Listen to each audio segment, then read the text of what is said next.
Hello दोस्तों, सभी भाइयों का हमारे डीमेट सक्सेस चैनल पे स्वागत है। दोस्तों, मैंने कल आपसे एक प्रॉमिस किया था कि मैं एसएससी, जीडी हो, यूपी पुलिस कांस्टेबल हो, इन सब के लिए एक बैच प्रिपेयर करूंगा जिससे कि मेरे आने वाले सभी स्टूडेंट भाई पढ़ सकें, फॉलो कर सकें।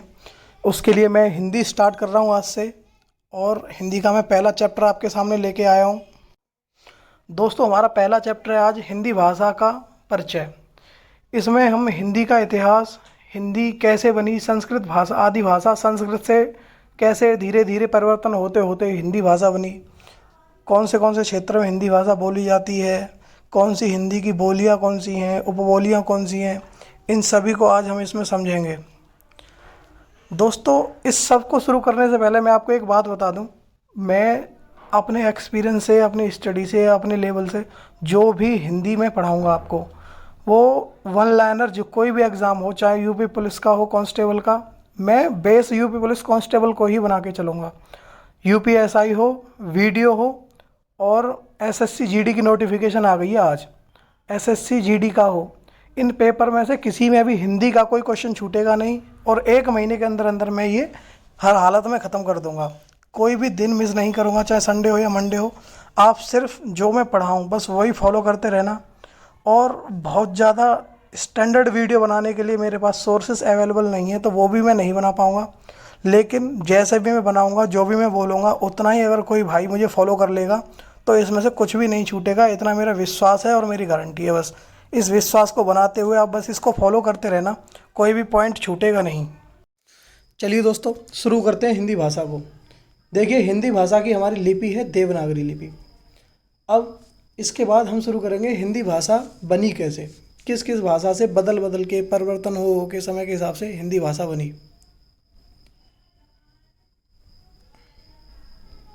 देखिए, हमारी आद्य भाषा थी संस्कृत। संस्कृत भाषा के दो रूप थे, एक वैदिक और एक लौकिक। वैदिक रूप से वेदों की रचना हुई, और लौकिक रूप आगे से परिवर्तन होते होते लौकिक रूप से बनी आपकी पाली भाषा। पाली भाषा जिस समय थी, उस समय पे भारत में बौद्ध धर्म प्रचलित था, जिसमें बौद्ध ग्रंथ जितने भी हैं उन सब की रचना आपकी पाली भाषा में हुई है। इसके बाद पाली भाषा धीरे धीरे इसका स्वभाव बिगड़ा, और इससे बनी आपकी प्राकृत भाषा। और प्राकृत भाषा के समय जैन धर्म था, इसीलिए सारे जैन धर्म के ग्रंथों की रचना आपकी प्राकृत भाषा में हुई है। प्राकृत भाषा का जब धीरे धीरे स्वभाव बिगड़ा, तो ये अपभ्रंश भाषाओं का जन्म हुआ। इस समय आपका सौरसेनी अपभ्रंश, मागधी अपभ्रंश, अर्धमागधी अपभ्रंश, खस अपभ्रंश, ब्राचड़ अपभ्रंश, इतने काफ़ी सारे अपभ्रंशों का जन्म हुआ, जिनमें से सौरसेनी अपभ्रंश से आपकी हिंदी भाषा का जन्म हुआ।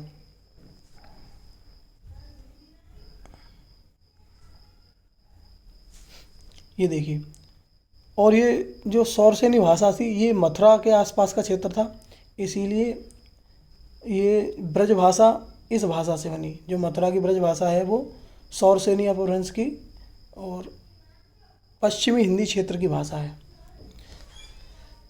हिंदी के मानक भाषा इसी को क्यों लिया गया? देखिए, हिंदी की मानक भाषा दिल्ली क्षेत्र वाली भाषा है, जिसको स्टैंडर्ड हिंदी लैंग्वेज माना गया है, और वो खड़ी बोली से बनी हुई है। और ये खड़ी बोली आपकी पश्चिमी हिंदी में आती है, और पश्चिमी हिंदी सौरसेनी अपभ्रंश में आती है। इसीलिए सौरसेनी अपभ्रंश से ही हिंदी की उत्पत्ति मानी जाती है। भौगोलिक स्थिति की बात करें आप, तो भौगोलिक स्थिति में देखिए, हिमाचल प्रदेश, उत्तराखंड, यूपी, एमपी, बिहार, छत्तीसगढ़, झारखंड और बंगाल। इसके बाद उड़ीसा, हरियाणा, राजस्थान और दिल्ली, ये हिंदी भाषी क्षेत्र हैं। आप एक तरफ से थोड़ा सा मैप की सहायता लेके इसे करेंगे तो ये हो जाएगा आपका। ये राजनीतिक स्थिति की अगर हम बात करें, तो हमारे संविधान की अनुसूची 8 में 22 भाषाओं को मान्यता दी गई है, जिनमें से एक भाषा हमारी हिंदी भी है। अनुच्छेद 343 में हमारे हिंदी भाषा को राजभाषा का दर्जा दिया गया है। तो ये इसकी राजनीतिक स्थिति है। इसके बाद देखिए, कुछ ये चीज़ें इनको समझिए आप। बोली क्या होती है, भाषा क्या होती है, मातृभाषा किसे कहते हैं, राजभाषा किसे कहते हैं, और राष्ट्रभाषा किसे कहते हैं। थोड़ा थोड़ा अंतर है इनमें, लेकिन कभी कभी इनको सीधे सीधे पूछ लेते हैं। देखिए, जब किसी भाषा का क्षेत्र बहुत छोटा होता है, ठीक है, तो उसे बोली कहते हैं। और जब उसका क्षेत्र थोड़ा बड़ा हो जाता है, थोड़ा व्यापक रूप ले लेता है, थोड़ी ज़्यादा जनसंख्या द्वारा जब वो बोला जाता है तो उसे ही भाषा कहते हैं।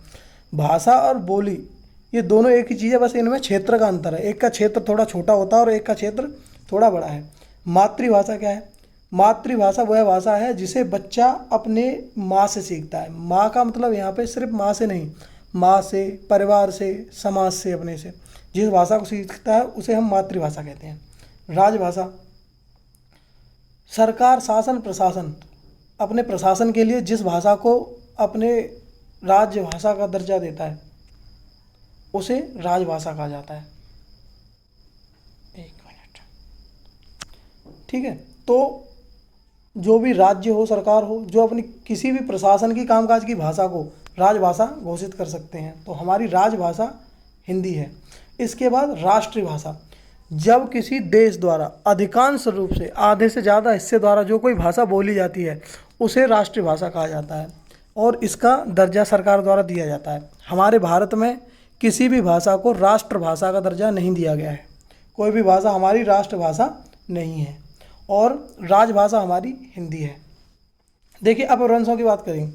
अपभ्रंश भाषा से सौरसेनी अपभ्रंश हुआ,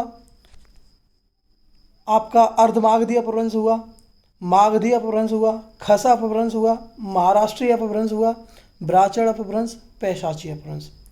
सौरसेनी अपभ्रंश से आपकी पश्चिमी हिंदी बनी, अर्धमागधी अपभ्रंश से आपकी पूर्वी हिंदी बनी, मागधी अपभ्रंश से आपकी बिहारी हिंदी बनी, खस अपभ्रंश से आपकी पहाड़ी हिंदी बनी जिसमें गढ़वाली और कुमायूनी भाषा हैं, महाराष्ट्रीय अपभ्रंश से आपकी मराठी भाषा बनी, ब्राह्मण अपभ्रंश से आपकी सिंधी भाषा, पाकिस्तान वाली सिंधी भाषा बनी और पैशाची अपभ्रंश से आपकी लहंदा और पंजाबी भाषाएं बनी हैं।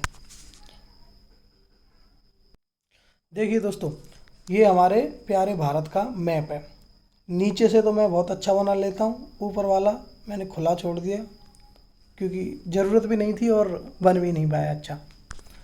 इसमें आप इसको देखिए, ये मैंने अपने हिंदी के क्षेत्र को वो किया है। भारत के अंदर जो मैप में मैंने बनाया है वो हमारा हिंदी भाषी क्षेत्र है।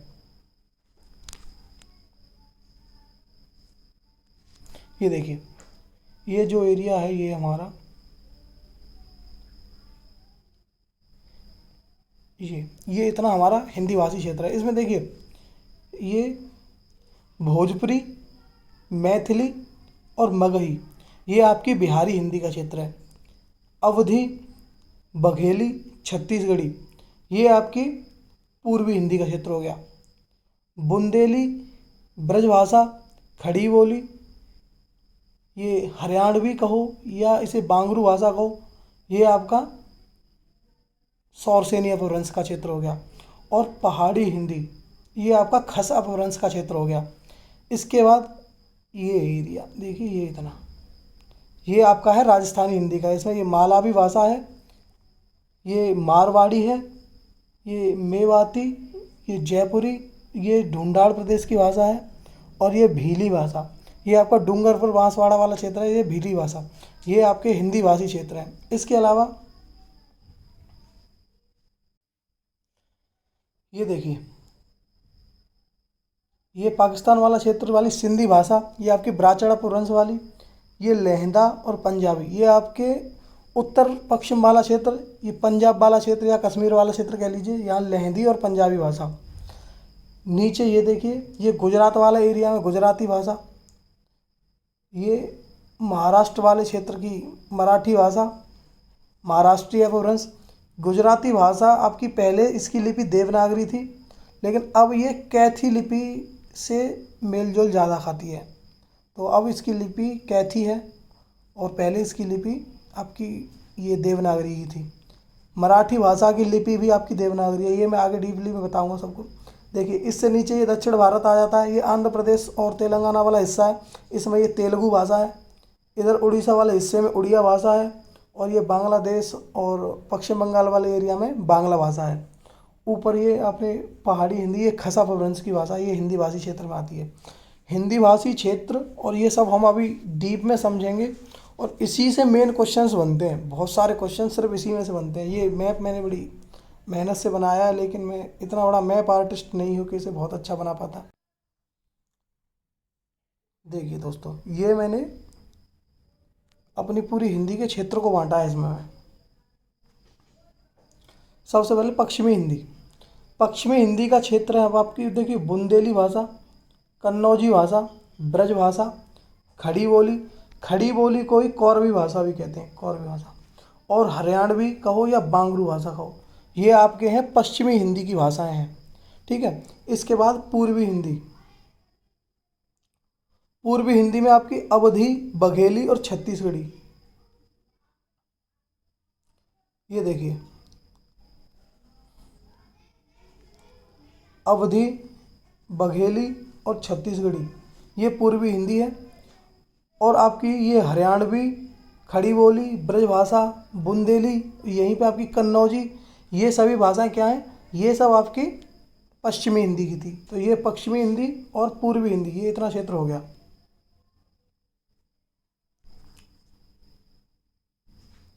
इसके बाद तीसरी आ गई आपकी बिहारी हिंदी। बिहार की दक्षिणी बिहार में मगही, मैथिली ऊपर उत्तर की साइड में, और हमारे यूपी वाली साइड में यानी पश्चिमी हिस्सा में आपकी भोजपुरी, ये तीन भाषाएं बोली जाती हैं आपकी बिहारी हिंदी के अंतर्गत। देखो मैं मैप में दिखाता हूँ। मैप में देखिए जैसा भी है, अगर ऐसे भी करके आप मैप बना लेंगे ना अपना, तो मैप से ये चीज़ आपको आसानी से याद हो जाएगी। देखिए ये हो गया आपका बिहारी हिंदी का क्षेत्र।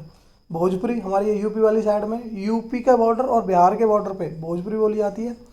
और ये नॉर्दर्न एरिया में, आपको नॉर्दर्न कहो या उत्तर पूर्वी कहो, नॉर्थ ईस्ट कह लो, इसमें मैथिली और मगही आपकी दक्षिणी बिहार की साइड में बोली जाती है। तो ये तीन भाषाएं आपकी बिहारी हिंदी में आएंगी। इसके बाद आ जाता है आपका पहाड़ी हिंदी। पहाड़ी हिंदी का मैंने आपको ये बता दिए थे आपके, देखिए ये ऊपरी एरिया है ये वाला, ये उत्तराखंड और यूपी का बॉर्डर एरिया मान लीजिए आप। तो इसमें गढ़वाली, ये गढ़वाली और कुमायूनी, ये दो भाषाएं हैं इसमें यहाँ पे। इसके अलावा अब आपका आ जाता है राजस्थानी हिंदी। देखिए राजस्थानी हिंदी में आपकी मेवाड़ी,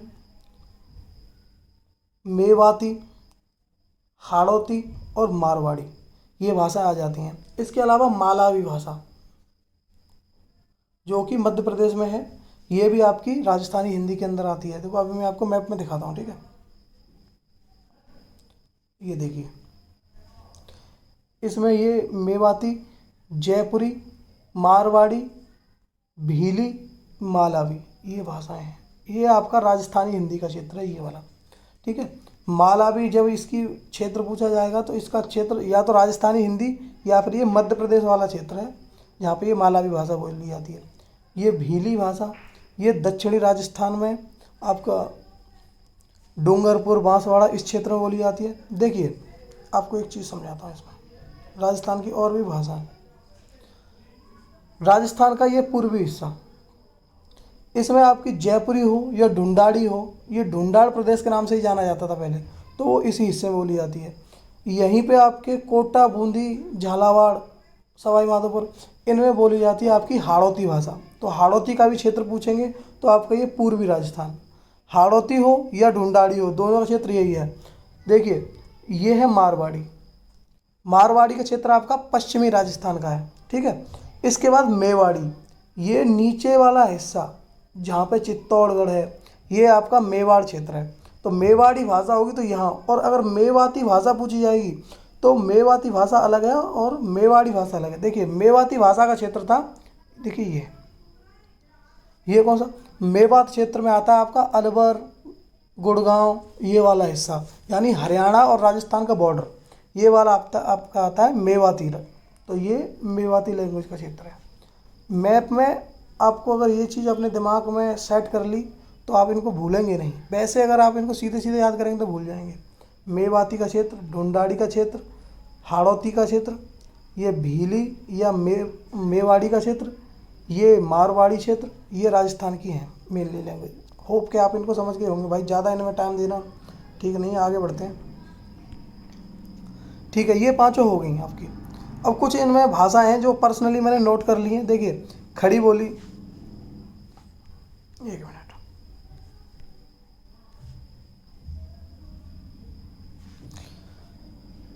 खड़ी बोली, खड़ी बोली कोई कौरवी भाषा भी कहते हैं। ठीक है। क्षेत्र कौन सा है इसका? दिल्ली, हरियाणा, यूपी और आपका ये सहारनपुर, मुजफ्फरनगर, ये वाला क्षेत्र आपका कौरवी भाषा का है। ब्रजभाषा, ब्रजभाषा का क्षेत्र कौन सा है आपका? ये तो भाई मेरी भी भाषा है, इसे डीपली पढ़ेंगे। सबसे पहले बुलंदशहर, अलीगढ़, हाथरस, एटा, बदायूं, बरेली, मथुरा, आगरा, मैनपुरी, फिरोजाबाद, ये आपका क्षेत्र आ जाता है ब्रजभाषा के अंदर। इसके बाद आ जाओ बांगरू भाषा। बांगरू भाषा का दूसरा नाम क्या था? हरियाणवी, ठीक है। तो हरियाणा के अंदर जो लैंग्वेज बोली जाती है वो बांगरू भाषा है। इसके क्वेश्चन आंसर जब मैं लगवाऊंगा तो उसमें इतने क्वेश्चन आएंगे इनमें से कि इनको पर्सनली नोट करना और समझना जरूरी था। मैं ऊपर भी बता चुका हूँ, यहाँ भी बता दे रहा हूँ, ठीक है। देखिए, बुंदेलखंड की भाषा बुंदेली, ये किस भाषा में आती है आपकी? पश्चिमी हिंदी में और सौरसेनी अपभ्रंश में। कन्नौजी भाषा, ये कन्नौज क्षेत्र में आएगी कन्नौजी भाषा। इसमें कन्नौज है, फर्रुखाबाद है, हरदोई है, ये इस क्षेत्र में, कानपुर, इस क्षेत्र में बोली जाती है आपकी कन्नौजी भाषा। और कौन से अपभ्रंश में आएगी ये? पश्चिमी हिंदी के सौरसेनी अपभ्रंश में। अवधी भाषा, अवधी भाषा अवध वाले क्षेत्र में, लखनऊ वाले में, लखनऊ इलाहाबाद वाले क्षेत्र में, और ये आएगी आपकी अर्धमगधी अपभ्रंश के अंदर और पूर्वी हिंदी में। अब तक ये भाषा कौन सी थी? पश्चिमी हिंदी में थी ये, और ये अब भाषा आ गई आपकी पूर्वी हिंदी की। इसी के साथ अवधी के साथ बघेली और छत्तीसगढ़ी, ये दोनों पूर्वी अपभ्रंश की भाषा हैं। बघेली और छत्तीसगढ़ी ये एमपी और छत्तीसगढ़ की भाषाएं हैं दोनों। इसके बाद आपका आता है मिटवाई, मारवाड़ी, मारवाड़ी और मेवाड़। मारवाड़ी भाषा कौन सी हो गई? पश्चिमी राजस्थान की भाषा मारवाड़ी। मेवाती, मेवाती होगी राजस्थान और हरियाणा का बॉर्डर, यानी आप इसको पूर्वी राजस्थान की भाषा भी कह सकते हैं। तो ये होगी आपकी मेवाती। जयपुरी या ढूंढाड़ी प्रदेश की भाषा, तो ये हमारे जयपुर क्षेत्र की हो जाएगी। और ये राजस्थानी हिंदी चल रही है, ये मारवाड़ी, मेवाती, जयपुरी और मालावी, मेवाड़ी, हाड़ौती, ये सब क्या है? हमारी राजस्थानी हिंदी की। मालावी कहाँ पे है? मध्य प्रदेश वाले क्षेत्र में। मेवाड़ी कहाँ पे? चित्तौड़गढ़ राजस्थान वाले क्षेत्र में, चित्तौड़गढ़ उदयपुर वाले क्षेत्र में। हाड़ौती कहाँ पे है? ये कोटा, बूंदी, झालावाड़, इस क्षेत्र की भाषा है, ठीक है। इसके बाद आ जाता है आपका पहाड़ी हिंदी। पहाड़ी भाषा में कौन सी आ रही थी? गढ़वाली, कुमायूनी भाषा, ठीक है। और ये खस अपभ्रंश आ गया अब। और इसके बाद आ जाइए भोजपुरी। देखिए, भोजपुरी, मैथिली, मगही, ये तीनों भाषाएं आपकी बिहारी हिंदी में आ गई। और कौन से अपभ्रंश से बनी ये आपकी बनी मगधी अपभ्रंश से, ठीक है। इसमें भोजपुरी भाषा हमारे यूपी और बिहार का बॉर्डर, मैथिली अपभ्रंश, मैथिली अपभ्रंश बिहार का उत्तर पूर्व का हिस्सा, और मगही अपभ्रंश बिहार का दक्षिण वाला हिस्सा। ये उपभाषाएं हैं जो बार बार क्वेश्चंस में पूछी जाएंगी। देखिए, हिंदी की उपभाषाएं कितनी हैं? 5। कौन सी? पश्चिमी हिंदी, पूर्वी हिंदी, बिहारी हिंदी, पहाड़ी हिंदी और राजस्थानी हिंदी। ये क्वेश्चंस आ जाता है सीधा सीधा, इसीलिए मैंने 5 को लिख दिया, ठीक है। ये 5 हैं, ठीक है।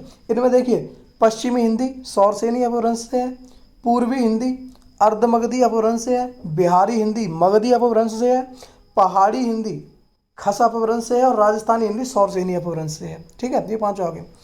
2 चीज़ और सुनिए, हिंदी, हिंदू और हिंदुस्तान, ये फारसी भाषा के शब्द हैं, हिंदी हिंदी भाषा के नहीं है। हिंदी, अंग्रेजी, उर्दू कोई आप लगा दो, नहीं, ये फारसी भाषा के शब्द हैं।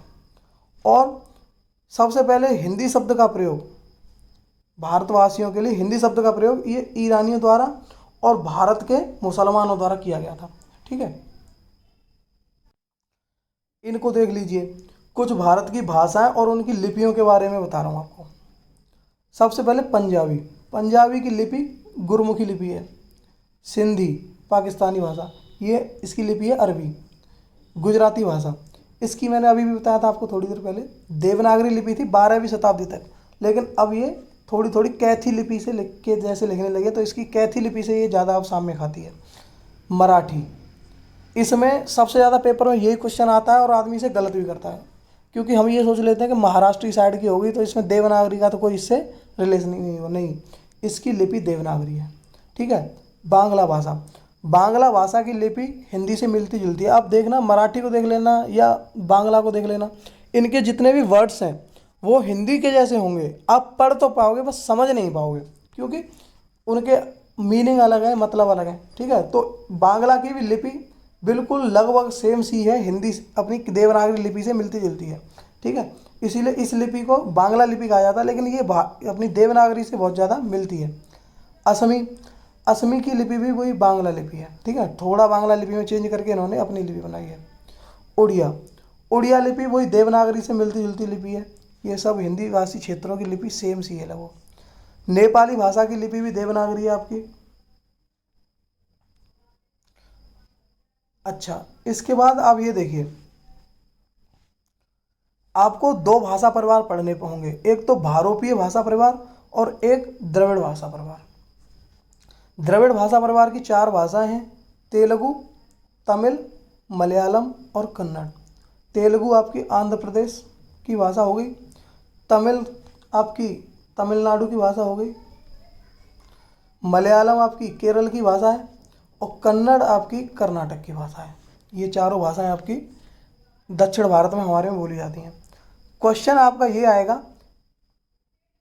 कि कौन सी भाषा भारोपीय परिवार की नहीं है या कौन सी भाषा द्रविड़ परिवार की नहीं है। तो द्रविड़ परिवार की तो ये चार भाषाएं हैं, और भारोपीय परिवार की देखिए इनमें से ऊपर वाली अपने में से कोई हो, पंजाबी, सिंधी, गुजराती, मराठी, बांग्ला, असमी, उड़िया, नेपाली, ये सभी मैंने यहाँ पे लिख दिया है, ये भारोपीय परिवार की भाषा है, ठीक है। भारोपीय परिवार की इनमें से कोई हो। अगर भारोपीय परिवार की भाषा पूछेगा तो उसमें कोई भी इन चारों में से नीचे वालियों में से दे रखा होगा, द्रविड़ परिवार की भाषा में से। और अगर द्रविड़ परिवार की कोई भाषा पूछी तो उसमें आपकी मराठी को जरूर इन्वॉल्व करेगा। इसको